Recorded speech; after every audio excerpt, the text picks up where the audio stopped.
Russell, just first of all, obviously you have a lot of family and friends out in Los Angeles. Just how is everything going for you? And how For me personally, it's fine. Family is safe, but unfortunately, just people that I know, close friends and family, have lost, their homes and different things. So, I mean, the last couple of days, honestly, man, just been praying so much for not just the people I know, but for everyone. Being from LA and never seeing anything like this before, and not being able to do nothing is really difficult. So, just grateful for all the first responders, all the firefighters, everyone who's helping, trying to help, and can say, I'm not even sure what's happening right now. My wife just texted me about school being closed again. There's another fire, I think West Hollywood somewhere. So just stand prayerful, man, to be honest, and hopefully we can get things in control. And I know it's going to be a tough rebuild, but LA is very strong, and we can stick together and make something happen. How do you separate that and focus on this? How do you do that? And do you feel a little bit for the guys from the Clippers too that must be dealing with Yeah, you know what? It's tough, man. It's hard for me to sleep, to be honest. I was supposed to take a nap today. It was hard for me to do that.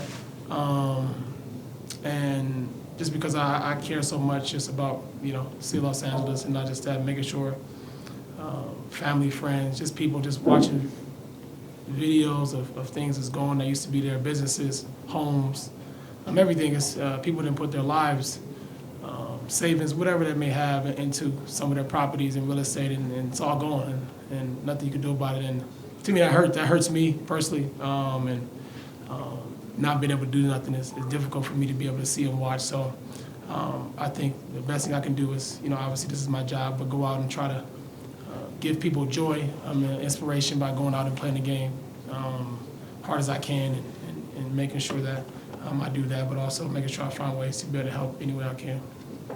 Russ, Coach says you play exceptionally hard every night, but he thinks that you play a teeny bit harder against the Clippers whenever you play them.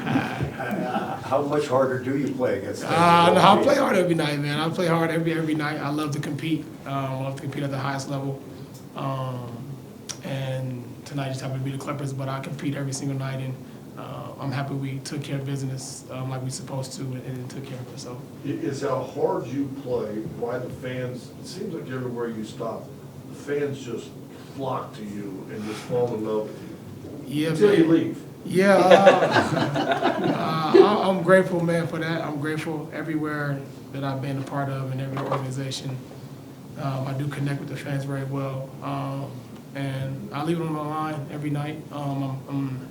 I'm grateful to be able to do that every single night, and I don't take a possession or this game for granted, because it's not promised to you by any means. And there are kids and people that look up to me and look up to the things I'm able to do on the floor. So I love to use this game and this platform to inspire people just from watching me play. And yeah, being a fan favorite is enjoyable, it's fun. Games are fun. It's supposed to be fun. It's supposed to be exciting. It's not supposed to be a boring game. People come to watch an exciting game, and I try to do that for them. Is there anything about Denver that surprised you, or are things going the way you kind of expected? No surprise for me. The fans has always been great. Unfortunately, I've been on the other side of it most of the time, but they've always been a very, very amazing fan base, and I'm happy to be a part of it now. Russ, you were asked before the season about your skill set being unique to this team, and you said it was unique to your last two teams too, For sure. but you weren't always playing your position.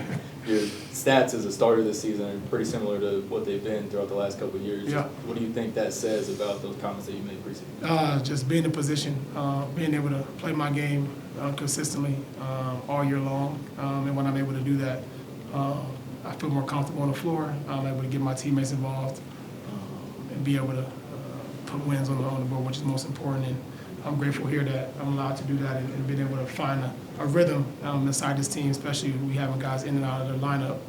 It's important that I make sure that I stay consistent as the season goes along and find ways to help this ball club. You mentioned guys are in and out, but it feels like even when you guys are fully healthy, you still do have that rhythm where you have the ball in your hands and playing in position. Yeah, so how thankful are you for that? Man, I'm grateful for that. It's important. That's my strong suit.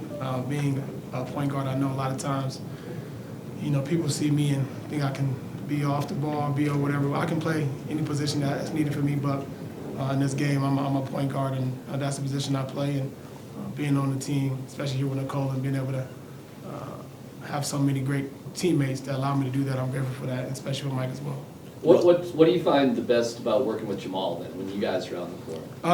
Jamal's really good, man, at catching and shooting and playing off the ball, and I find ways to be able to try to make the game easy for him as well as I try to do every time I step on the floor with anybody. And I think he's done a great job of learning me a little more, playing with better pace, and you can see that he's catching a good rhythm as the season goes along. Russ, what stands out about what DJ was able to give you guys tonight? His length, his energy, did a great job of being disruptive. He disrupted a lot of plays that you don't see in the stat sheet. Did a great job of rebounding the basketball, and it was good to see him out there and run and see his old butt get some dunks. So it was good. Russ, can you just take us through that sequence with the lane violation and then the tip-in on Yeah, DJ? so I told him I was going to get the rebound after I got the lane violation. So, okay, I said, well, I'm going to get this one. I told Zoo that if he missed, I'm going to get this one. Ain't nothing you can do about it. And he missed, and I got it, and ain't nothing he can do about it. Thanks, Russ.